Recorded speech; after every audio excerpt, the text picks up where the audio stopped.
Ibu, teman Bapak. Selamat pagi, Sus. Ya, ada yang bisa saya bantu hari ini?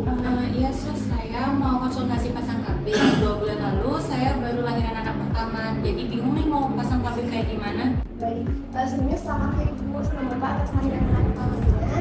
Dan di sini sebelumnya boleh disebutkan Ibu, nama serta umurnya Ibu. Saya Ibu Sari, usia 26 tahun.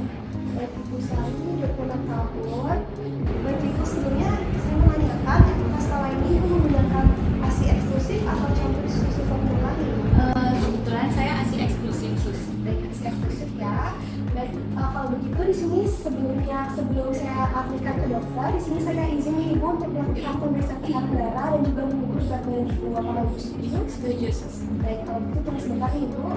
Baik Ibu, di sini saya izin melakukan pemeriksaan tekanan darah ya Ibu ya. Boleh duduk terlebih dahulu Ibu di sini.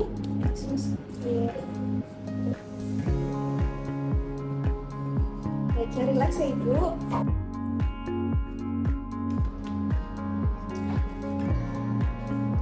Baik Ibu, di sini untuk tekanan darahnya normal nih Ibu nih 110/70. Tunggu sebentar nih Ibu. Nanti setelah saya lakukan pemeriksaan tekanan darah, Ibu bisa melakukan pengukuran berat badan dengan timbangan yang sudah ada di samping Ibu nih Ibu nih. Baik Ibu, silakan Ibu. Baik Ibu Bapak, silahkan masuk ke ruang dokter. Ya.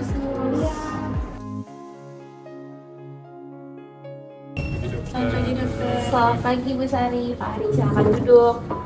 Selamat pagi Bu Sari, Pak Ari. Selamat pagi dok. Perkenalkan, saya Dr. Gina yang bertugas pada hari ini. Di sini berdasarkan catatan suster 3, Ibu baru melahirkan 2 bulan yang lalu ya? Iya betul dok. Dan sekarang sedang ASI eksklusif ya? Iya betul. Jadi untuk rencana hari ini Ibu mau pasang KB ya? Iya betul dok. Jadi saya mau pasang KB dok, tapi maunya yang praktis aja. Kalau misalnya minum pil KB setiap hari, takutnya saya lupa. Dan juga saya takut dok kalau misalnya minum pil KB yang lain, takutnya ASI saya seret dok. Oh, pilihan yang bijak Bu. Jadi jarak kehamilan yang ideal itu sangat penting untuk kesehatan ibu sendiri dan juga untuk tumbuh kembang dari anak. Nah, untuk ibu menyusui, kami ada pilihan KB yang hanya mengandung hormon progestin sehingga tidak akan mengganggu produksi dari ASI ibu. Kalau boleh tahu, itu bentuknya apa aja ya dok? Untuk bentuknya ada yang pil diminum setiap hari pada jam yang sama, contohnya ada mini pil, lalu ada juga IUD dan juga adanya implan yang dipasang di lengan, serta yang terakhir ada suntik 3 bulan. Agar Ibu Sari dan juga Pak Ari semakin mantap dengan pilihannya, saya akan menjelaskan sedikit kelebihan dan kekurangannya ya. Pertama, ada pil progestin yaitu mini pil. Plusnya, ibu tidak perlu disuntik atau dipasang alat, dan kesuburan cepat kembali kalau pil dihentikan. Minusnya, ibu harus sangat disiplin minum pil di jam yang sama setiap hari. Kalau lupa, resiko hamilnya tinggi. Yang kedua, ada IUD atau spiral. Plusnya, ini non-hormonal dan sangat aman untuk ASI dan tahan lama sampai 8 tahun. Minusnya, pemasangannya harus lewat jalan lahir dan kadang membuat darah haid lebih banyak. Ketiga, ada implan. Plusnya, dipasang di lengan bawah tahan 3 tahun dan praktis. Minusnya, ada sayatan kecil saat pemasangan dan bisa membuat haid tidak teratur. Dan yang keempat, ada suntik 3 bulan depomedroksiprogesteron asetat. Plusnya, sangat praktis dan aman untuk ASI dan ibu cukup datang 4 kali setahun. Minusnya, butuh waktu lebih lama untuk subur kembali setelah dihentikan dan sering menimbulkan perubahan siklus haid atau flek. Wah, banyak juga ya dok pilihannya. Tapi mengingat istri saya yang akhir-akhir ini repot ngurus bayi, kalau misalnya pakai pil, itu takut lupa. Kalau misalnya IUD, istri saya pernah bilang kalau misalnya dia masih takut pakai IUD. Iya dok, kayaknya saya paling oke dengan suntik 3 bulan itu deh dok. Tapi saya dengar-dengar kalau misalnya suntik 3 bulan bisa buat darah kotor saya numpuk di rahim karena nggak mens. Dan juga bisa bikin gemuk dok. Itu bagaimana ya dok? Pertanyaan sangat bagus Bu Sari.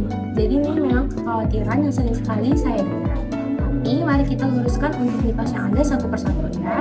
Jadi yang pertama soal darah kotor menumpuk.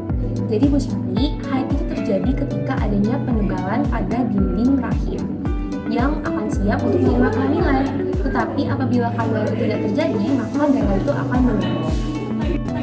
Hormon progestin yang ada pada suntikan ini akan membantu dinding rahim untuk tetap tipis. Ibaratnya seperti tanah lapangan yang tidak diberikan pupuk. Nah, nanti tidak akan tumbuh rumput. Jadi karena dinding tipis, maka tidak ada darah yang dibentuk ataupun yang dikeluarkan. Sehingga bukan darahnya yang tertahan ataupun menumpuk pada rahim ibu yang akan menyebabkan penyakit. Tetapi memang produksinya saja yang sedang diberhentikan untuk sementara waktu. Justru ini bagus Bu, bagus untuk mencegah ibu kekurangan darah atau anemia setelah melahirkan. Gitu ya dok, berarti rahim saya tetap bersih ya dok. Terus kalau misalnya tentang gemuk itu gimana dok? Oh, hormon ini tidak mengandung lemak yang akan suntikan ke tubuh ibu. Tapi mungkin memang untuk sebagian orang, hormon ini dapat meningkatkan nafsu makan. Tapi kalau misalnya ibu makan gizi seimbang dan juga aktif, banyak bergerak, maka berat badan ibu tidak akan naik drastis. Gitu ya dok, berarti aman ya dok untuk rahim saya. Terus saat pertama kali suntik nanti, kira-kira badan saya akan merasakan seperti apa ya dok, biar saya nggak kaget? Oke, pertanyaan bagus Bu. Jadi pada awal pemakaian, tubuh ibu akan merespon dan beradaptasi terhadap hormon progestin dari luar. Mungkin dalam 1 hingga 3 bulan pertama, tubuh ibu akan merespon dengan mengeluarkan fat ataupun bercak berdarah yang tak menentu. Atau mungkin payudara ibu akan lebih kencang sedikit atau mengeras, dan juga mungkin emosi atau mood ibu itu tidak akan stabil seperti biasanya, ataupun seperti ibu akan PMS itu, moodnya seperti itu. Dan mungkin ibu akan mengalami sedikit sakit kepala. Itu kira-kira bahaya nggak dok buat istri saya? Oh, nggak bahaya sama sekali Pak, Bu. Jadi ini merupakan respon alami tubuh dalam menghadapi hormon progestin ini. Nah, mungkin dalam suntikan kedua ataupun ketiga kalinya nanti, keluhan-keluhan ini akan menghilang seiring dengan tubuh ibu yang sudah beradaptasi dengan hormon ini. Jadi sebelumnya apakah ibu dan bapak sudah mantap dengan pilihan suntik 3 bulan ini? Kalau dari penjelasan dokter sih aman ya. Dari ibu sendiri gimana? Saya aman deh dok, yang suntik 3 bulan aja. Jadi mungkin sebelumnya saya akan bertanya untuk riwayat kesehatan dari ibu sendiri. Yang pertama, apakah ibu ada riwayat tekanan darah tinggi sebelumnya atau punya penyakit hipertensi atau penyakit jantung lainnya? Tidak pernah dok, saya biasanya normal tensinya. Oke, ibu. Lalu ibu apakah pernah menyadari ada benjolan di payudara atau sebelumnya di riwayat keluarga ada yang memiliki tumor atau kanker payudara? Saya tidak pernah sih dok, untuk keluarga juga aman-aman aja. Lalu selama masa nifas yang kemarin, apakah ada perdarahan di jalan lahir yang mungkin tidak normal ataupun tidak jelas penyebabnya? Selama nifas kemarin normal sih dok, tidak ada yang gimana banget. Baik, untuk pertanyaan terakhir, ibu pernah nggak dirawat karena penyakit kuning ataupun penyakit organ hati lainnya? Tidak pernah sama sekali dok. Baik ibu, jadi karena tidak ada kontraindikasi terhadap penyakit ibu, mungkin kita akan melanjutkan untuk penyuntikan KBD. Ibu, untuk lokasi penyuntikannya akan dilakukan di bokong bagian kiri ibu. Apakah sebelumnya ibu bersedia? Bersedia. Baik, jika ibu bersedia. Tapi sebelum itu saya akan meminta untuk bapak dan ibu mengisi inform konsen sebelumnya ya Pak. Setelah bapak ibu mengisi inform konsen, kita akan melanjutkan untuk proses penyuntikannya. Baik, saya arahkan ibu ke ruang tindakan lewat sini. Di sini ibu boleh duduk. Dan untuk posisi duduknya boleh miring ke sebelah kanan. Agar saya dapat menyuntikkan di area bokong sebelah kiri.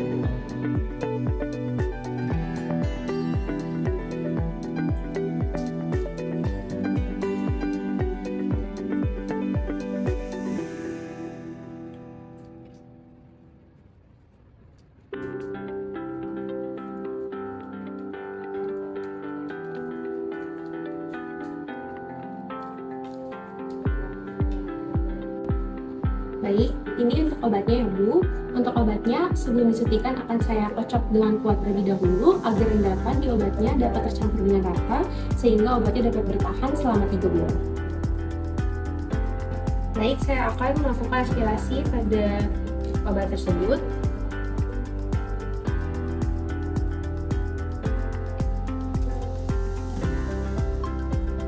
Baik, kemudian saya akan mengganti untuk jamuan.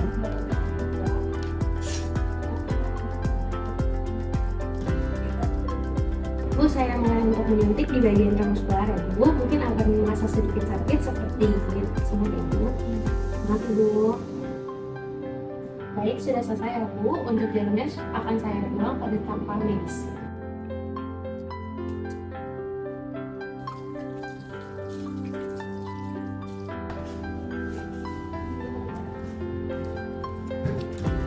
Baik, ini untuk kartu KB-nya Ibu Sari. Jadi untuk suntikan selanjutnya akan 12.000 dari hari ini. Mungkin tanggalnya sudah saya tuliskan di kartu KB-nya. Jangan lupa ya Bapak dan Ibu. Oh ya, Ibu ingat juga untuk lokasi penyuntikan tadi jangan digaruk ataupun digosok agar obat yang tadi sudah ada tidak terserap terlebih dahulu sebelum waktunya habis. Baik, terima kasih atas penjelasannya ya dok. Baik, sama-sama Bu. Oh iya Bu, sama tadi kalau misalnya Ibu merasakan ada flat sedikit ataupun tidak haid, itu wajar, sangat wajar ya Bu. Kecuali Ibu merasakan sakit kepala yang sangat berat ataupun adanya nyeri dada dan juga ada perdarahan yang mungkin abnormal, Ibu boleh segera datang ke sini, tidak usah menunggu untuk jadwal selanjutnya ya Bu. Oh iya dok, ini setelah disuntik obatnya langsung bekerja hari ini atau gimana? Oh ya, pertanyaan sangat bagus Pak Hari. Jadi obat ini tidak disuntikan pada saat Ibu Sari haid karena Ibu Sari belum haid setelah persalinan hingga sekarang. Jadi untuk obatnya sendiri akan bekerja selama 7 hari ke depan. Wah, luar biasa ya penjelasan Dokter Gina tadi. Tapi ingat, meskipun aman dan praktis untuk ibu menyusui, KB suntik 3 bulan atau DMPA ini tidak boleh diberikan kepada semua orang loh. Ada beberapa kondisi kesehatan yang menjadi pantangan ketat. Betul sekali, dokter ataupun bidan pasti sudah akan melakukan screening ketat. Tapi apa aja sih kontraindikasi dari penggunaan KB suntik hormon progestin ini? Pertama, wanita memiliki riwayat atau sedang mengidap kanker payudara, hormon tambahan dapat memperburuk kondisinya. Kedua, wanita yang mengalami perdarahan pada jalan lahir. Jadi, kalau wanita itu mengalami perdarahan yang tanpa jelas penyebabnya, itu jangan langsung suntik KB ya. Ketiga, pasien dengan riwayat hipertensi yang parah atau penyakit stroke dan penyempitan pembuluh darah.